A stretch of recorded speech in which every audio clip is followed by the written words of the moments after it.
welcome to my channel. In this video, I am going to solve chapter 10, exercise 10C, question number 10 for class 8. First of all, we know that all terms are same, है ना? मतलब जितनी भी मैंने यहाँ पे naming लिख रखा है सेम ही चीज़ का है ना?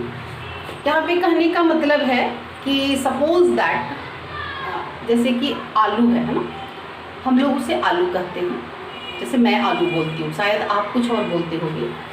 उसी को महाराष्ट्र में चले जाओ तो कुछ और बोला जाता है, गुजरात में चले जाओ तो कुछ और बोला जाता है, बिहार, बंगाल, मतलब अलग अलग जगह पे उनकी अलग इंग्लिश, अगर उसे इंग्लिश में बोलो तो उसे पोटैटो बोली जाती है, अलग अलग नाम बोला जाता है, बट चीज़ क्या है, सेम है ना। तो उसी तरीक़ा से ये जो सारे टर्म है ना, सेम ही चीज़ का नाम है ना। उसे आप बेसिक प्राइस बोल लो, कॉस्ट प्राइस बोल लो, लिस्ट प्राइस बोल लो, मार्क प्राइस बोल लो, ओरिजिनल कॉस्ट बोल लो, ओरिजिनल प्राइस बोल लो, सेम ही चीज़। वो क्या है?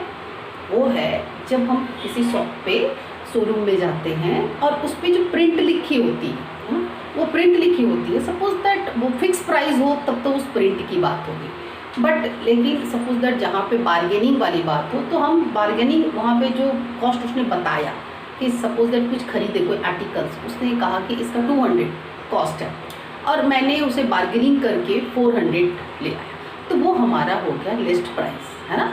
उसे हम लिस्ट प्राइस बोलते हैं और इसी लिस्ट प्राइस पे बैट अमाउंट लगाई जाती है, बैट अमाउंट इंक्लूड की जाती है। बैट अमाउंट जो है हमारा वो वैल्यू एडेड टैक्स है जो गवर्नमेंट को दी जाती है, और अलग अलग आर्टिकल्स पे बैट की जो बैट परसेंट जो होते हैं वो अलग अलग होते हैं, डिफरेंट होते हैं। Okay, let's start. Mohit bout of VCR for ₹19,980।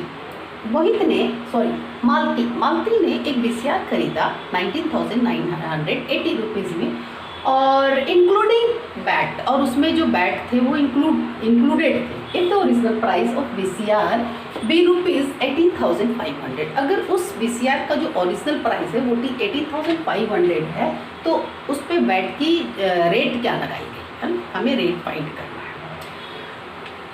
तो इस आंसर सॉल्यूशन स्टार्ट करने से पहले मैं बता दूं कि आप इस वीडियो को एंड तक ज़रूर देखना, क्योंकि वीडियो के एंड में मैं कुछ टिप्स आपको देने वाली हूँ जिससे कि आपको कॉन्फिडेंस हो जाएगा कि आपने जो सॉल्यूशन किया है वो राइट है या रॉन्ग है। Okay, now let's start. तो रेट ऑफ बैट जो हमें फाइंड करना है, तो जब भी हमें कुछ जो फाइंड करना होता है, अब इन तीन चीज़ों के बीच में से ही हम फाइंड कर सकते हैं, तो तीसरा चीज़ को हम एक्सलेट कर लेते हैं और जो गिवन पार्ट है उसे सबसे पहले नोट कर देते हैं सॉल्यूशन में। तो बिल अमाउंट जो हम फाइनल अमाउंट पेमेंट करते हैं शॉपकीपर को, उसे हम बिल अमाउंट करते हैं। तो bill amount of VCR equal to ₹19,980 and original price of VCR equal to 18,500। Okay, and rate of VAT equal to question mark, ये फाइंड करना है। तो लेट कर लेंगे, rate of VAT be X%, हमने उसे मान लिया कि X%। तो सबसे पहले हम बैट का अमाउंट फाइंड कर लेते हैं, ठीक है, क्योंकि बैट का अमाउंट कैसे होगा, जितना में हमने उसे पेड किया बिल से 100 रुपया का, अगर सपोज दैट 100 रुपया का 100 रुपीज़ का जो कोई भी आर्टिकल है उस पर 10% अगर दी गई तो 110 रुपीज़ हो जाएंगे हमारा बिल अमाउंट। तो बिल अमाउंट से अगर हमने ओरिजिनल प्राइस यानी 100 को माइनस किया तो हमारा बैट का अमाउंट हो गया ना फाइंड, यानी 10 रुपीज़ फाइंड हो गए, बस उसी चीज़ को फाइंड करनी पड़ेगी। तो VAT amount equal to bill amount minus में ओरिजिनल प्राइस। ओके, ये हमारे पास हमने ये बैट अमाउंट पहले हमें फाइंड कर दूँ, 19,980 माइनस में 18,000, तो ये माइनस करोगे तो आएगा 1480 रुपीज़ 1480 1480। नाउ अब हम बैट परसेंट फाइंड करें। एक्स मैंने लेट किया है, तो बैट जो लगाई जाती है वो किस पे लगाई जाती है? ऑलवेज ओरिजिनल प्राइस पे। हमारा ओरिजिनल प्राइस ये है, यानी कि x% ऑफ 18,500। बैट अमाउंट है हमारे पास 1480 इक्वल टू x अपॉन में 100 मल्टीपल 18500। ओके, यहाँ पे आप देख सकते हो 202 20 कैंसिल हो गया।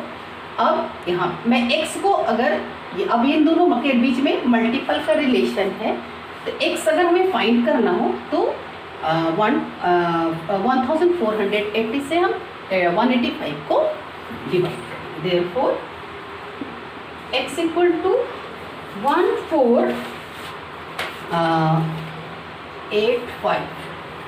80 अपॉन में 818। जब इन्हें आप कैंसिल करोगे तो कैंसिल करने के बाद आ जाएगा 8 टाइम्स ये में कैंसिल हो जाएगा। अब हम यहाँ पे लिख देंगे कि रेट ऑफ वैट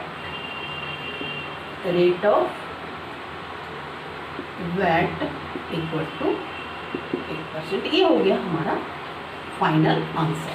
जो इस क्वेश्चन का हमें जो सॉल्यूशन करके आंसर लाना था वो हो गया हमारा 8% आंसर आ गया।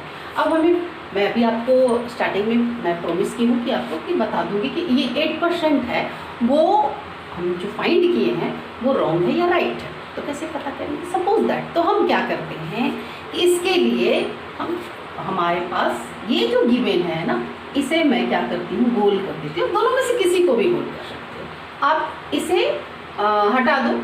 तो सपोज दैट इसे, चलो आज मैं इस क्वेश्चन में मैं जो हमारा बिल अमाउंट है उसे मैंने छोड़ दिया। तो बिल अमाउंट का होता क्या है? बिल अमाउंट इक्वल टू में क्या होता है? ओरिजिनल प्राइस एंड प्लस में हमारा जो बैट परसेंट होता है। तो ओरिजिनल प्राइस प्लस में बैट परसेंट। ओके, और bat percent always original price पे लगाई जाती है। ओरिजिनल प्राइस हमारे पास है, यानी इसके जब सॉल्यूशन करने के बाद है ना, ये हमारे मतलब हमारे क्वेश्चन में भी क्या गिवन है, ये और हमें ये फाइंड करनी है। अगर ये जितना लिखा हुआ है इन दोनों पे हमें फाइंड करने के बाद ये आ जाता है तो हमारा सॉल्यूशन जो है वो बिल्कुल करेक्ट है। ओके, अगर नहीं आता है ये तो कहीं ना कहीं कुछ मिस्टेक है। तो original price which is 18,500 and plus में 8% ऑफ ये 18,500। ओके, विच इज 18,500 प्लस में 8 अपॉन में 100 मल्टीपल 180 20 कैंसिल हो गए। अब 185 को 8 से मल्टीपल करेंगे। 8 से ऑब्वियसली मल्टीपल करेंगे तो ये आएगा, है ना। यहाँ पे मैंने डिवाइड करके ला रखा है तो ये आएंगे, यानी कि 18500 प्लस में 1480। अब इन दोनों को प्लस करोगे तो प्लस करने के बाद 19,980 रुपीज़ 100% आ जाएंगे। तो इस तरीक़ा से हमने देखा कि चेक करने के लिए ये बहुत ही आसान तरीका है। आप इसे भी ले सकते हो, इसे भी ले सकते हो। जब आप इसे लोगे, सपोज दैट इसे हमें फाइंड करना है, इन दोनों को लेकर के सॉल्यूशन किया तो तब हम बिल अमाउंट के जगह पे बिल अमाउंट को लिखेंगे और लेट कर लेंगे कि हमारा ओरिजिनल प्राइस जो है वो क्या है, एक्स है ना। एक्स को लेकर के हम फाइंड करेंगे एंड तक जब फाइंड करोगे तो वही आंसर आपका आ जाएगा। आई होप सॉल्यूशन समझ में आ गया होगा। प्लीज़ चैनल को सब्सक्राइब करें, बेल आइकन को दबा दें, लाइक और शेयर करना।